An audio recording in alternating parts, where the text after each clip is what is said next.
ተከታታዮች አሰላሙ አለይኩም ወራህመቱላሂ ተዓላ ወበረካቱሁ። እቺ አጭር ፕሮግራም ወሳኝ እና አንገብጋቢ የሆኑ ጥያቄዎችን በማንሳት ምላሽ የምንሰጥባት ፕሮግራም ናት።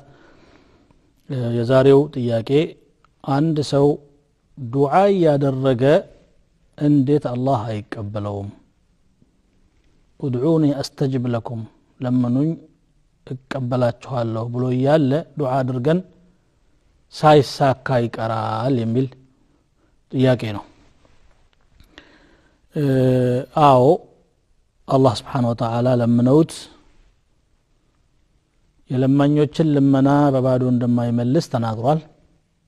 وقال ربكم ادعوني استجب لكم ان الذين يستكبرون عن عبادتي سيدخلون جهنم داخرين እነዚያ ምንድነው አላህ ጌታችሁ ለምኑኝ እቀበላችኋለሁ ብሏል።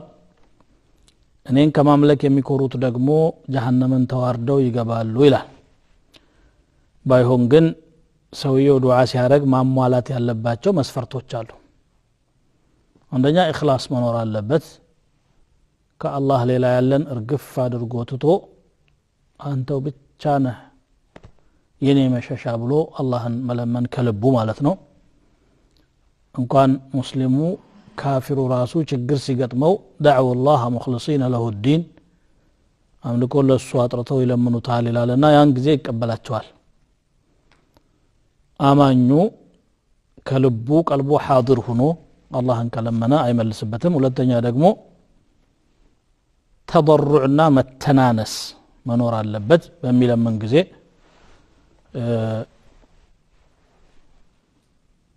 ከአላህ መብቃቃት እንደማይችል በማንኛውም ሁኔታ ወደ አላህ ሙህታጅ መሆኑን ማመንና መከጀል አለበት። ሶስተኛ ሐራምን ከመብላት መጠንቀቅ አለበት።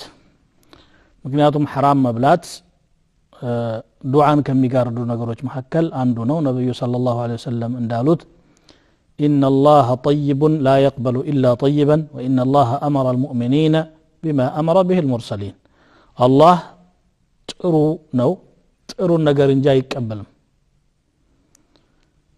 ነብያትን ባዘዘበት ነገር ሙእሚናንን አዟል። يا أيها الذين آمنوا كلوا من طيبات ما رزقناكم واشكروا لله إن كنتم إياه تعبدون እናንተ ያመናችሁ ሰዎች ሆይ ከሰጠናችሁ ሲሳይ መልካሙን ተመገቡ አላህንም አመስግኑ እርሱን የምትገዙ ከሆነ ብሎ ሙእሚናንን ሲያዝ ነብዮችን ደግሞ ያ አዩሃ الرسل كلوا من الطيبات واعملوا صالحا ከመልካም ነገር ተመገቡ ጥሩን ነገርም ስሩ ይላል። መልካም ነገር ማለት በሸሪዓ የተፈቀደ ሐላል የሆነ ምግብ ማለት ነው። ይሄንን ካሉ በኋላ ነብዩ ሰለላሁ ዐለይሂ ወሰለም ثم ذكر الرجل اشعث اغبر አንድን ሰው አነሱ አቧራማ ነጫጭባ ማለትም የተጎሳቆለ ሰው ነው። ሲታይ እንዲሁ የአላህ ሰው አኺራን የሚያስብ ለዱንያ ጉዳይ የሌለው መስሎ ይታያል። እጁን ወደ አላህ ዘርግቶ ያ ረብ ያ ረብ ያ ረብ እያለ ይለምናል አሉ። ግን የሚበላው ሐራም የሚለብሰው ሐራም የተቀለበው በሐራም አላህ እንዴት ይቀበለው አሉ ነብዩ ሰለላሁ ዐለይሂ ወሰለም። فأنا يستجاب له እንዴት አላህ ይቀበለው ይላል። ይሄ እነኚህ እንግዲህ ሶስት ነገሮች ናቸው ልብ በሉ።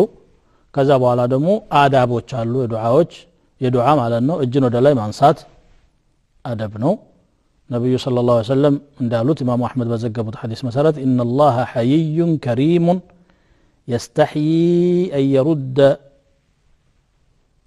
يستحيي من عبده إذا رفع إليه يديه أن يردهما صفرا አንድ ባሪያው እጁን ወደሱ ዘርግቶ በዜሮ በባዶ መመለስን አላህ ያፍራል።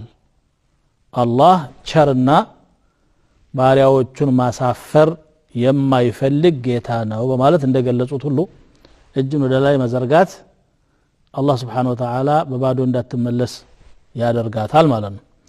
ሌላኛው የአላህን መልካም ስሞች መጥራትና በመልካም ስሞችና ባህሪያቶቹ መማጸን ነው። ወሊላሂ الاسماء الحسنى فادعوه بها ይላል። በቁርአን ያሉ የነብዮችና የሷሊሖች ዱዓዎች በአጠቃላይ ረበና ረበና ይሄን ያ ረብ የሚለውን ቃል ራሱ መጠቀም ማለት ነው። ربنا ربنا ربنا اننا سمعنا እንደዚህ ናቸው ማለት ነው ሶስተኛው አደብ ሙሳፊር ከሆነ በዛ ሰዓት አላህ Subhanahu Wa Ta'ala ዱዓውን ይቀበለዋል